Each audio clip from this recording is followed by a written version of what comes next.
Hi hello ಎಲ್ಲರಿಗೂ ನಮಸ್ಕಾರ. ಜ್ಯೋತಿ ಪಾಕಶಾಲೆಗೆ ತಮ್ಮೆಲ್ಲರಿಗೂ ಸ್ವಾಗತ. ನಾನು ಈ ದಿನ 3 ರೀತಿಯಾದಂತಹ ಪಾನಕಗಳನ್ನ ತೋರಿಸ್ಕೊಡ್ತಾ ಇದ್ದೇನೆ. ಈ ಬೇಸಿಗೆ ಕಾಲದಲ್ಲಿ ತಂಪು ಪಾನೀಯಗಳನ್ನು ಕುಡಿಯೋ ಬದಲಿಗೆ ಈ ರೀತಿಯಾಗಿ ಹಳೆ ಕಾಲದ ತಂಪು ಹಾಗೂ ಹೆಲ್ದಿಯಾದಂತಹ ಪಾನಕ ರೆಸಿಪಿಗಳನ್ನ ಟ್ರೈ ಮಾಡಿ.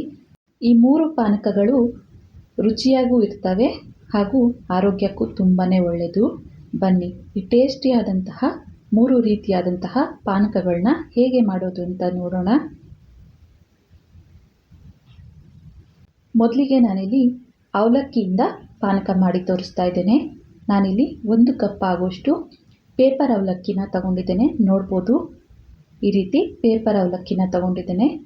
ದಪ್ಪ ಅವಲಕ್ಕಿಲೂ ಸಹ ಈ ಪಾನಕ ರೆಸಿಪಿನ ಮಾಡ್ಬೋದು. ನಾನಿಲ್ಲಿ ಈ ಪೇಪರ್ ಅವಲಕ್ಕಿನ ಒಂದು ಬಟ್ಲಿಗೆ ಹಾಕ್ಕೊಳ್ತಾ ಇದ್ದೇನೆ. ಇದಕ್ಕೆ ಸ್ವಲ್ಪ ನೀರನ್ನು ಸೇರಿಸಿ ಒಮ್ಮೆ ಇದನ್ನು ಚೆನ್ನಾಗಿ ತೊಳೆದು ತಗೊಬರ್ತೇನೆ. ಪೇಪರ್ ಅವಲಕ್ಕಿ ಬೇಗ ಸ್ಮೂತ್ ಆಗುತ್ತೆ, ಹಾಗಾಗಿ ಬೇಗ ಈ ರೀತಿ ತೊಳೆದು ಮತ್ತೆ ಇದಕ್ಕೆ ಸ್ವಲ್ಪ ನೀರನ್ನು ಸೇರಿಸಿ ಇದನ್ನು 1-2 ರಿಂದ 3 ನಿಮಿಷ ಮಾತ್ರ ನೆನೆಯಿಡ್ತಾ ಇದ್ದೇನೆ. ಬೇಗನೆ ಇವು ನೆನಿತವೆ, ಹಾಗಾಗಿ 1-2 ನಿಮಿಷ ನೆನೆಸ್ಕೊಂಡ್ರೆ ಸಾಕಾಗುತ್ತೆ. ನೋಡ್ಬೋದು, ನಾನಿಲ್ಲಿ 2 ನಿಮಿಷ ಅವಲಕ್ಕಿನ ನೆನೆಸಿದ್ದೆ ಅಷ್ಟೇ. ಈಗ ಇದನ್ನು ಮಿಕ್ಸಿ ಜಾರಿಗೆ ಹಾಕ್ಕೊಳ್ತಾ ಇದ್ದೇನೆ.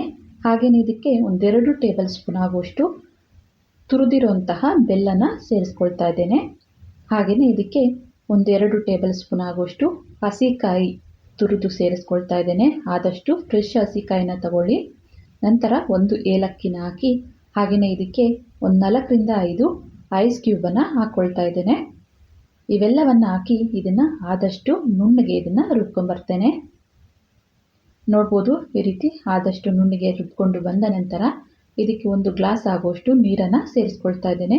ನಿಮಗೆ ಎಷ್ಟು ತೆಳ್ಳಗೆ ಬೇಕೋ ಅಷ್ಟು ತೆಳ್ಳಗೆ ಪಾನಕನ ಮಾಡ್ಕೊಳ್ಬೋದು. ಈಗ ಅವಲಕ್ಕಿ ಪಾನಕ ರೆಡಿ ಆಯಿತು. ಪಾನಕನ ಗ್ಲಾಸಿಗೆ ಸರ್ವ್ ಮಾಡ್ತೇನೆ. ನಾನಿಲ್ಲಿ ಗ್ಲಾಸ್ಗೂ ಸಹ 1-2 ಐಸ್ ಕ್ಯೂಬನ್ನು ಹಾಕಿ ಈ ಪಾನಕನ ಸರ್ವ್ ಮಾಡ್ತಾ ಇದ್ದೇನೆ. ನೋಡ್ಬೋದು ಥಿಕ್ನೆಸ್ ಎಷ್ಟಿದೆ ಅಂತ. ನಿಮಗೆ ಇನ್ನೂ ತೆಳ್ಳಗೆ ಬೇಕಂದಲ್ಲಿ ನೀರು ಹಾಕ್ಕೊಂಡು ಇನ್ನೂ ಸ್ವಲ್ಪ ಬೆಲ್ಲನ ಸೇರಿಸ್ಕೊಳ್ಬೋದು. ನೋಡಿದ್ರಲ್ಲ, ಅವಲಕ್ಕಿಯಿಂದ ಪಾನಕ ಮಾಡುವ ವಿಧಾನ ತುಂಬಾ ರುಚಿಯಾಗಿರುತ್ತೆ. ಅವಲಕ್ಕಿಯಿಂದ ಮಾಡಿದ್ದೀವಿ ಅಂತಲೇ ಗೊತ್ತಾಗಲ್ಲ, ಅಷ್ಟು ಟೇಸ್ಟಿಯಾಗಿರುತ್ತೆ. ತಪ್ಪದೆ ಒಮ್ಮೆ ಟ್ರೈ ಮಾಡಿ. ಈ ಬೇಸಿಗೆಗೆ ಹೇಳಿ ಮಾಡಿಸಿದಂತಹ ಡ್ರಿಂಕ್ ಅಂತಲೇ ಹೇಳ್ಬೋದು. ನಂತರ ನಾನಿಲ್ಲಿ ಬಿಳಿ ಎಳ್ಳಿನಿಂದ ಪಾನಕನ ಮಾಡ್ತಾ ಇದ್ದೇನೆ. ಪಾನಕ ಅನ್ಬೋದು ಅಥವಾ ಬಿಳಿ ಎಳ್ಳಿನ ಜ್ಯೂಸ್ ಅಂತಲೂ ಅನ್ಬೋದು. ಮೊದಲಿಗೆ ನಾನಿಲ್ಲಿ 1-2 ಟೇಬಲ್ ಸ್ಪೂನ್ ಆಗುವಷ್ಟು ಬಿಳಿ ಎಳ್ಳನ್ನು ತಗೊಂಡಿದ್ದೇನೆ. ಅವನ್ನ ಒಂದು ಬಟ್ಲಿಗೆ ಹಾಕಿ ಸ್ವಲ್ಪ ನೀರನ್ನು ಸೇರಿಸಿ 1 ರಿಂದ 2 ಸರಿ ಈ ಎಳ್ಳನ್ನು ಚೆನ್ನಾಗಿ ತೊಳೆದು ತಗೊಬರ್ತೇನೆ. ಈ ಎಳ್ಳನ್ನು ಹುರಿದು ಮಾಡಿದ್ರೆ ಹೀಟು ಅಂತಾರೆ, ಹಾಗಾಗಿ ಈ ರೀತಿ ಹಾಗೆಯೇ ನಾನು ತೊಳೆದು ಈ ಪಾನಕನ ಮಾಡ್ಕೊಳ್ತಾ ಇದ್ದೇನೆ. ನಾನಿಲ್ಲಿ ಎಳ್ಳನ್ನು 1-2 ಸಾರಿ ನೀಟಾಗಿ ತೊಳೆದು ತಗೊಬರ್ತೇನೆ. ಈ ರೀತಿ ಶೋಧಿಸ್ಕೊಂಡು ತಗೊಬರ್ತೇನೆ. ನೋಡ್ಬೋದು, ಎಳ್ಳನ್ನು ಈ ರೀತಿ 1-2 ಸಾರಿ ತೊಳೆದು ತಗೊಬಂದಿದ್ದೇನೆ. ಈಗ ಈ ಬಿಳಿ ಎಳ್ಳನ್ನು ಮಿಕ್ಸಿ ಜಾರಿಗೆ ಹಾಕ್ಕೊಳ್ತಾ ಇದ್ದೇನೆ. ನಂತರ ನಾನಿಲ್ಲಿ 1-2 ರಿಂದ 3 ಟೇಬಲ್ ಸ್ಪೂನ್ ಆಗುವಷ್ಟು ಬೆಲ್ಲನ ತುರಿದು ಸೇರಿಸ್ಕೊಳ್ತಾ ಇದ್ದೇನೆ. ಹಾಗೆಯೇ ಇದಕ್ಕೆ ಸ್ವಲ್ಪ ಏಲಕ್ಕಿ ಪುಡಿನ ಹಾಕ್ಕೊಳ್ತೇನೆ. ಇದನ್ನು ಸ್ವಲ್ಪ ನೀರನ್ನು ಹಾಕ್ಕೊಂಡು ಆದಷ್ಟು ನುಣ್ಣಗೆ ರುಬ್ಕೊಂಬರ್ತೇನೆ.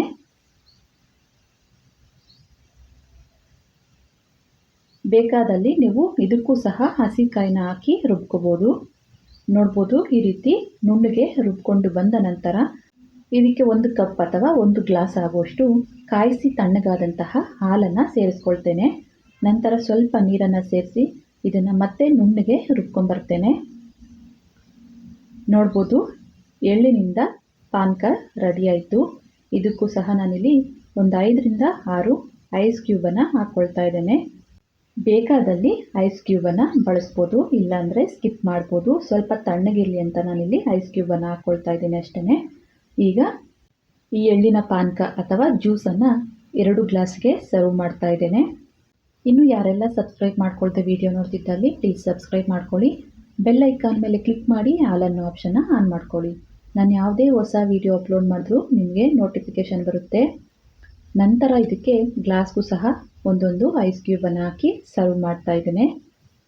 ತುಂಬಾ ಟೇಸ್ಟಿಯಾಗಿರುತ್ತೆ. ಎಳ್ಳು ಆರೋಗ್ಯಕ್ಕೂ ಸಹ ತುಂಬಾ ಒಳ್ಳೆಯದು. ತಪ್ಪದೆ ಒಮ್ಮೆ ಈ ಬೇಸಿಗೆ ಕಾಲದಲ್ಲಿ ಟ್ರೈ ಮಾಡಿ. ದೊಡ್ಡವರಾಗಿರ್ಬೋದು ಅಥವಾ ಚಿಕ್ಕ ಮಕ್ಕಳಾಗಿರ್ಬೋದು, ಈ ಬೇಸಿಗೆ ಕಾಲದಲ್ಲಿ ತಂಪಾಗಿ ಏನಾದರೂ ಕುಡಿಬೇಕು ಅನ್ನಿಸ್ದಾಗ ಅಂಗಡಿಗಳಲ್ಲಿ ಸಿಗುವಂತಹ ಜ್ಯೂಸುಗಳನ್ನು ಕುಡಿತಿರ್ತೇವೆ. ಅದರ ಬದಲಿಗೆ ಈ ರೀತಿ ಮನೆಯಲ್ಲೇ ಹೆಲ್ತಿಯಾಗಿ ಪಾನಕ ರೆಸಿಪಿನ ಮಾಡಿ ನೋಡಿ. ತುಂಬಾ ಹೆಲ್ತಿಗೆ ಒಳ್ಳೆಯದು, ಹಾಗೆಯೇ ಟೇಸ್ಟು ಸಹ ತುಂಬಾ ಚೆನ್ನಾಗಿರುತ್ತೆ. ಬನ್ನಿ ಮೂರನೆಯ ಪಾನಕ ಯಾವುದು ಅಂತ ನೋಡೋಣ. ನಾನಿಲ್ಲಿ 1-2 ಟೇಬಲ್ ಸ್ಪೂನ್ ಆಗುವಷ್ಟು ಸಿಪ್ಪೆ ಇರುವಂತಹ ಉದ್ದಿನ ಬೇಳೆನ ತಗೊಂಡಿದ್ದೇನೆ. ಉದ್ದಿನ ಬೇಳೆ ತಗೊಳ್ಬೋದು ಅಥವಾ ಸಿಪ್ಪೆ ಇರುವಂತಹ ಉದ್ದಿನ ಕಾಳಾದರೂ ತಗೊಳ್ಬೋದು. ಇವೆರಡೂ ಇಲ್ಲ ಅಂದಲ್ಲಿ ಉದ್ದಿನ ಕಾಳು ಅಥವಾ ಉದ್ದಿನ ಬೇಳೆ ಸಿಪ್ಪೆ ಇಲ್ದಿದ್ದವಾದರೂ ಯೂಸ್ ಮಾಡ್ಬೋದು. ಆದರೆ ಹಳೆ ಕಾಲದಲ್ಲಿ ಈ ರೀತಿ ಸಿಪ್ಪೆ ಇರುವಂತಹ ಉದ್ದಿನ ಕಾಳು ಉದ್ದಿನ ಬೇಳೆಯಿಂದನೇ ಈ ಪಾನಕನ ಮಾಡ್ತಿದ್ರು. ಹಾಗಾಗಿ ಅದೇ ರೀತಿಯಾಗಿ ನಾನಿಲ್ಲಿ ಮಾಡಿ ತೋರಿಸ್ಕೊಡ್ತಾ ಇದ್ದೇನೆ. 2 ಟೇಬಲ್ ಸ್ಪೂನ್ ಆಗುವಷ್ಟು ಈ ಸಿಪ್ಪೆ ಇರುವಂತಹ ಉದ್ದಿನ ಬೇಳೆನ ಒಂದು ಬಟ್ಲಿಗೆ ಹಾಕಿ 1-2 ಸರಿ ನೀಟಾಗಿ ತೊಳೆದು ತಗೊಬರ್ತೇನೆ. ನಂತರ ಈ ರೀತಿ ಪ್ಲೇಟಿಗೆ ಹಾಕಿ ಈ ತೇವಾಂಶ ಎಲ್ಲ ಡ್ರೈ ಆಗೋವರೆಗೂ ಆರಲಿಕ್ಕೆ ಬಿಡ್ತಾ ಇದ್ದೇನೆ. ಒಂದು ಬಟ್ಟೆ ಮೇಲೆ ಆದರೂ ಹಾಕ್ಕೊಳ್ಬೋದು ಅಥವಾ ಈ ರೀತಿ ಪ್ಲೇಟಿಗಾದರೂ ಹಾಕಿ ನೀರಿನ ಅಂಶ ಎಲ್ಲ ಡ್ರೈ ಆಗೋವರೆಗೂ ಆರಲಿಕ್ಕೆ ಬಿಡ್ತೇನೆ. ಈ ಪ್ಲೇಟನ್ನು ಒಂದು 5-10 ನಿಮಿಷ ಹಾಗೆಯೇ ಆರಲಿಕ್ಕೆ ಬಿಡ್ತೇನೆ. ನೋಡ್ಬೋದು ಉದ್ದಿನ ಬೇಳೆ ಎಲ್ಲ ಚೆನ್ನಾಗಿ ಡ್ರೈ ಆಗಿದ್ದಾವೆ, ತೇವಾಂಶ ಏನೂ ಇಲ್ಲ. ಈಗ ಇವನ್ನು ಸ್ವಲ್ಪ ಡ್ರೈ ರೋಸ್ಟ್ ಮಾಡ್ಕೊಳ್ಬೇಕಾಗುತ್ತೆ. ಗ್ಯಾಸ್ ಮೇಲೆ ಕಡಾಯಿನ ಇಟ್ಟು ಗ್ಯಾಸ್ ಹಚ್ಕೊಳ್ತೇನೆ. ಇದಕ್ಕೆ ನಾವು ತೊಳೆದು ಒಣಗಿಸಿರುವಂತಹ ಸಿಪ್ಪೆ ಇರುವಂತಹ ಉದ್ದಿನ ಬೇಳೆನ ಹಾಕ್ಕೊಳ್ತಾ ಇದ್ದೇನೆ. ಲೋ ಫ್ಲೇಮಲ್ಲಿ ಇವನ್ನ ಚೆನ್ನಾಗಿ ಫ್ರೈ ಮಾಡ್ಕೊಳ್ಬೇಕಾಗುತ್ತೆ. ಈ ಉದ್ದಿನ ಬೇಳೆ ಅಥವಾ ಉದ್ದಿನ ಕಾಳಿಂದ ತುಂಬಾ ಆರೋಗ್ಯಕ್ಕೆ ಹೆಲ್ತ್ ಬೆನಿಫಿಟ್ಸ್ ಇದ್ದಾವೆ ಅಂತಲೇ ಹೇಳ್ಬೋದು. ಈ ಮೂಳೆ ನೋವು, ಸೊಂಟ ನೋವು, ಬೆನ್ನು ನೋವು ಅಂದವರು ಉದ್ದಿನ ಬೇಳೆನ ಸೇವನೆ ಮಾಡೋದ್ರಿಂದ ಆರೋಗ್ಯಕ್ಕೆ ತುಂಬಾ ಒಳ್ಳೆಯದು ಅನ್ಬೋದು. ನಮ್ಮ ಚಾನಲ್ನಲ್ಲಿ ಉದ್ದಿನ ಬೇಳೆನ ಅಥವಾ ಉದ್ದಿನ ಕಾಳನ್ನು ಬಳಸಿ ಬರ್ಫಿ ಮಾಡಿರುವಂತಹ ರೆಸಿಪಿ ಇದೆ. ಬೇಕಾದಲ್ಲಿ ಡಿಸ್ಕ್ರಿಪ್ಷನಲ್ಲಿ ಲಿಂಕ್ ಕೊಟ್ಟಿರ್ತೀನಿ, ಒಮ್ಮೆ ಚೆಕ್ ಮಾಡಿ ನೋಡಿ. ಸ್ವಲ್ಪ ಇವನ್ನ ಫ್ರೈ ಮಾಡಿಕೊಂಡ್ರೆ ಸಾಕಾಗುತ್ತೆ. ಈಗ ಇವನ್ನ ಮಿಕ್ಸಿ ಜಾರಿಗೆ ಹಾಕಿ ನೀರು ಹಾಕ್ತಾನೆ ಇವನ್ನ ತರಿಯಾಗಿ ನೋಡ್ಬೋದು ಈ ರೀತಿ ಪೌಡ್ರ್ ಮಾಡ್ಕೊಳ್ಬೇಕಾಗುತ್ತೆ. ಆದಷ್ಟು ನುಣ್ಣಗೆ ಇದನ್ನು ಪೌಡ್ರ್ ಮಾಡಿಕೊಂಡ ನಂತರ ಇದಕ್ಕೆ 1-2-3 ಟೇಬಲ್ ಸ್ಪೂನ್ ಆಗುವಷ್ಟು ಹಸಿ ತೆಂಗಿನಕಾಯಿ ತುರಿನ ಹಾಕ್ಕೊಳ್ತಾ ಇದ್ದೇನೆ.